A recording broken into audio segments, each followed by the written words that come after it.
شاندا حکومت هرم کردستان 19 جاران دگل حکومت عراق جویایه بتایبتی وزارت دارایی و حتی نوکیجی نکارینه بگهنه خاله که بنگهین جبوشاندنا موچه و شایستین دارایین لگوری بودجه که هاتیه دارشتن و پسند کردن لپارلمان عراق جبو موچخور فرمانبرین هرم کردستان نتنی بودجه جی لکلکادی لو ما بریار صبحی سروک حکومت هرم کردستان مسرور بارزانی و جگیری قبات طالبانی دیگر شانده که پیرا سردان بغداد کن حتی که دودشونا و مجارب کن کابوچی سروک وزیر عراق حتی نو که نکاریه و که پیویست پابندی یاسا بودجه بیتن افچه زخت و فشار سیاسی نکونا هیلن بودجه وکه خو لگل خلک هرم کردستان بهتا عجیب کردن هری داوی سروک حکومت هرم کردستان مسرور بارزانی راگهاندیه کو اول جر هیچ زخت و فشاره که یعنی دست خودانا هیلن دویکو لگوری یاسایا بودجه مافو شایستین خلک هرم کردستان بهنا دانو به اصرار لسرویه که لو ما دخوازن دیس سردان بغداد بکن بوچار سرکرنا ویکشه به دیالوگ کوره که آشتیانه زیادتر لسروی مجاری را دواستین و دپرسین جهجای هیسم میاحی شروبکار سیاسی جه بغداد گل میا هجای هیسم گلک بخیرت نکردستان 24 سلاو لبیت دیاره اوا کوچید بیتن لبغداد گلک شروبه بود هینا کرن لی شروبه هیا هوا چیه بتایبتی اوا تیتا کرن پیچوانی یاسا بودجه نینت گل هرم کردستانه نعم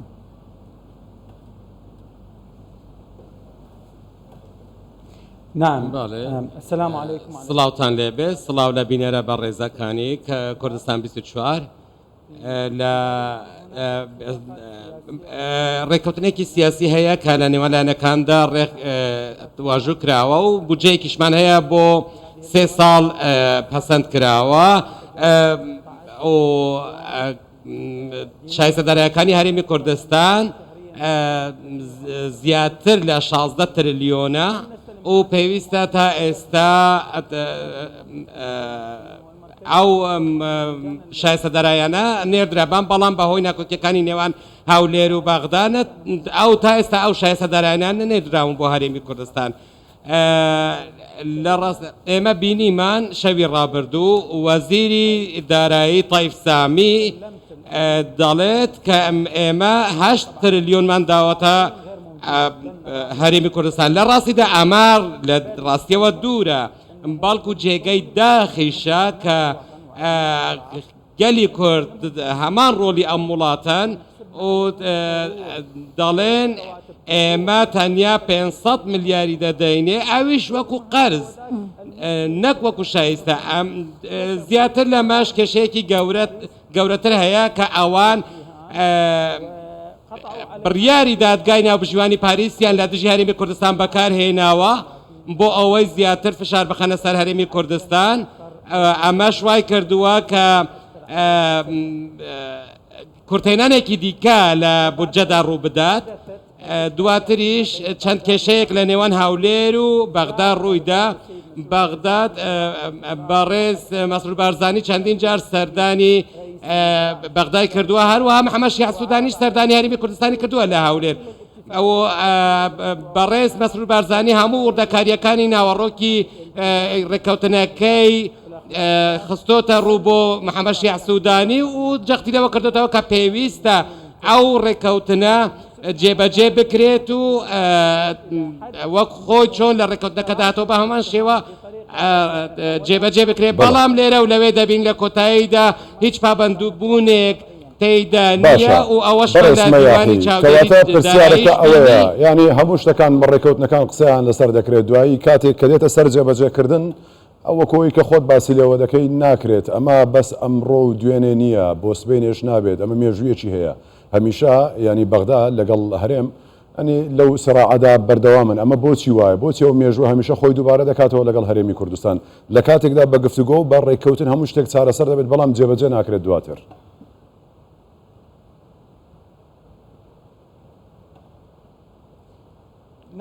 باڵێ ئەمە جێگەی داخە شەوی ڕابردوو لە زۆربەی کەناڵە عەرەبیەکانم بینی و من لە زۆر کەناڵیش قسەم کردووە باسم لە بە دوو خاڵ کردووە باسی ئەوەم کرد کە چ جیاوازێک لە نێوان بیرکردنەوەی بەڕێز سەرۆک بارزانیدا هەیە لەگەڵ سەرکردەکان دیکەی عێراق گوتومە کە بیرۆکەی سەرۆک بارزانی هەمیشە کاتێک گوتەیەک دەکات بە ڕاستگۆیانەوە جێبەجێ دەکرێت بەڵام هەروەها من گوتومە حزبە سیاسیەکانیش لە بەرامبەردا هەر قسەیەک کە دەیکەن لە داهاتوودا دەبینین پێچەوانەکەی ڕاست دەردەچیت بۆیە من دەڵێم پێویستە ڕێز لەو ڕێکەوتنانە بگرین کە واژومە لەسەری کردووە هەروە پێویستە ڕێز لە هاوڵاتی لە پێکاتەی کورد بگریوە کە هاوڵاتەی ڕەسەنی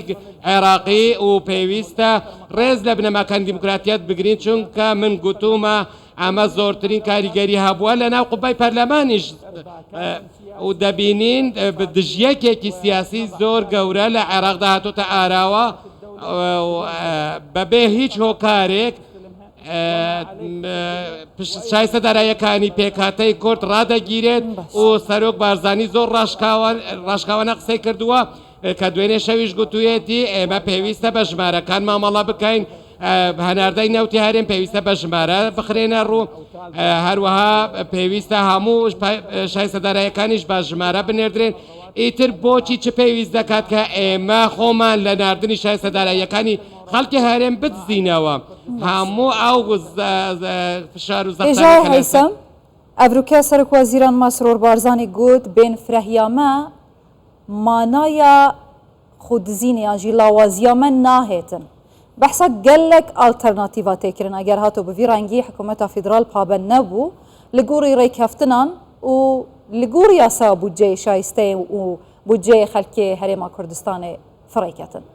جوان ئالتەرناتیفێن دهێنە بەحسکردن ژوی ئالی و ئالیە هەیە ئەکیدم جەنابێ هەواژی ئاگەهدارە یا باشتر ji hemiya çiye hikûmet û xelkê herêma Kurdistanê biketin digel vê Iraqê ya ku hîç rêkeftin û yasa û destûrê ihtirafê pê naket.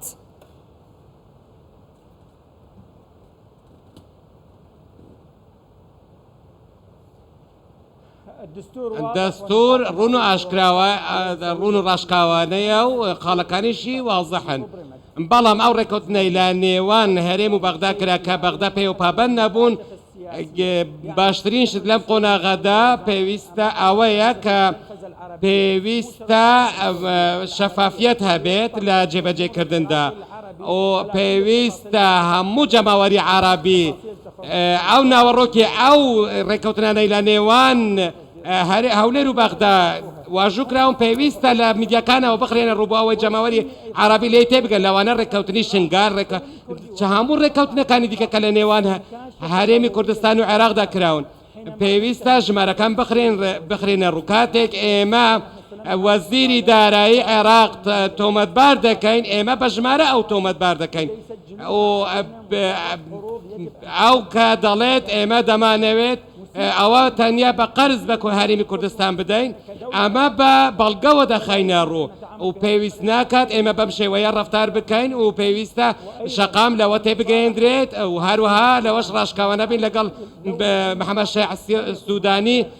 پێویستە تێبگەینین کە ئەگەر دیموکراتیەت نەبایە بە هیچ شێوەیەک حکوومەتی عێراق بەم قۆناغە نەدەگەیشتواتە ئەگەر حزبی دیموکراتی کوردستان نەبووایە بەڕسمە یاحی هەروەی کە خۆت باست لەوە کرد ینی بەرپرسانی باڵای هەرێمی کوردستان هەمیشە کاروبارەکان ئەو بابەتەکان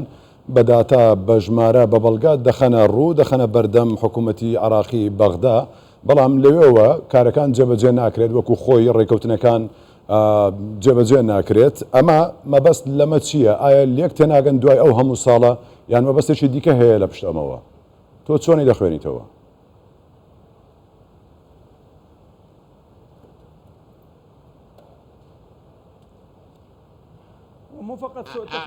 نەک لێک تێنەگەیشتە بەڵکو ناڕازگۆیی هەیە ناپابند بوون بە ڕێکەوتنەکان هەیە بە بەڵێنەکانەوەیە سێمیش ئێمە وەکو پێکهاتەی سیاسی پێویستە زۆر ڕوون و ڕاشکاوە نەبین یەکەم جار پێویستە یاسای نەوت و گاز پەسەند بکرێت پێویستە سنوورەکان کێشەکانیان چارەسەر بکرێت کاتێک ئێمە باسی دەواازە سنووریەکان دەکەین و ڕێکەوتنێکی سیاسیش نەبی لەو بارەوە ئێمە چۆن دەتوانین کێشەکان چارەسەر بکەین لە کاتێکدا ژمارەیەکی زۆر لە هەرێمی کوردستان هەن کات تا ئێستا تۆمار نەکراون ئێمە چۆن دەتوانین ئەو کێشانە چارەسەر بکەین و من باسی لەلایەنی چاودێری داراییوە باس لەو بابەتە دەکەم ئەگەر ئەوان بیانەوێت لەو نەکۆکیانە بەردەوام بن من لەو باوەڕدام کە پێکاتەی عرب بە تایبەتی شیعەکان و چوارچێوەی هەماهەنگی هەروەها دەخینە سەر هادی عامری و پێکاتەکانی هاوشێوە پێویستە کە ئەوان عقلیەتیان پێویستە بە حەکیمانە بیر بکەنەوە ئاگینە ئەوان ناتوانن بەم شێوەیە لا دەسەڵات بەردەوام بن و گەورەترین حزب کە پارتی دیموکراتی کوردستانە خاوەن 31 کورسی پەرلەمانیە و ڕوبەرێکی فراوانی جیگرافیایی هەرێمی کوردستانی لە بەردەستا هیچ نە حزبێکی شیعی نە سنی ناتوان دەستبەرداری پارتی دیموکراتی کوردستان بن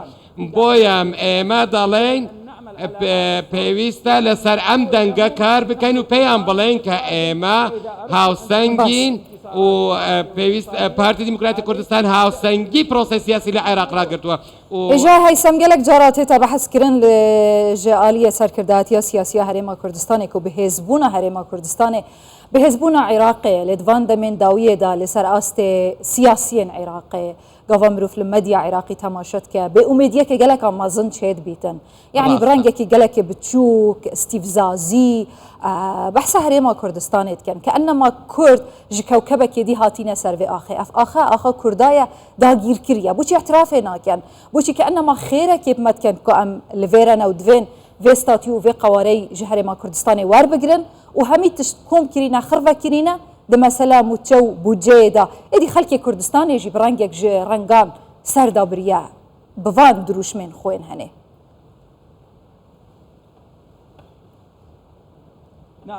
باڵێ سەرەتا هەرێمی کوردستان دوور لە ساڵان نەوەتەکان کاتێک سەر بەخۆی خۆی وەرگرت بەڵام ئێستا مە باس کاتێک ئێمە دەستورمان پەسەند کرد و هەمومان دەگمان پەیداوەکو حزبی سیاسی زانیمان کە ئەمە هەرێمی کوردستان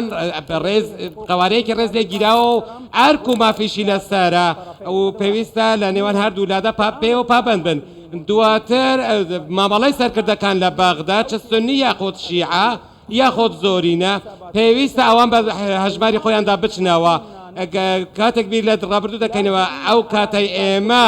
پەنابەر بووین لە هەرێمی کوردستان ئاوارە بووین لە هەرێمی کوردستان و بنەماڵەی سەرۆک بارزانی و سەرجەم کوردەکان ئەوان هەموو ڕێزیان لە ئێمە گرت و ئێمەیان پەنادات ئەو کات حزبە شیعی و سنە و ئەوانە هەمویان حزبەکانی ئۆپۆزیسیۆن بەرهەڵسکاری ڕژێمی پێشوو هەمویان لەژێر چاودێری بەڕێز مەسعود بارزانی دابوون و پارێزراو بوون من ناڵێم ئەمە پێیان بفرۆشرێتەوە بەڵام پێویستە ئەوان ڕاشکاوانە بیر بکەنەوە بۆ ئەوەی ئێمەش بتوانین لە پرۆسەی سیاسی بەردەوام بین هەرێمی کوردستان لە عێراق و لە سەرئاستی جیهانیش قوارەیەکی دام پێدانراوە و پێویستە گەلێک سپاس هێژە هەیسەم یاحی شروڤەکاری سیاسی ji بەغدایە ماندوو نەبی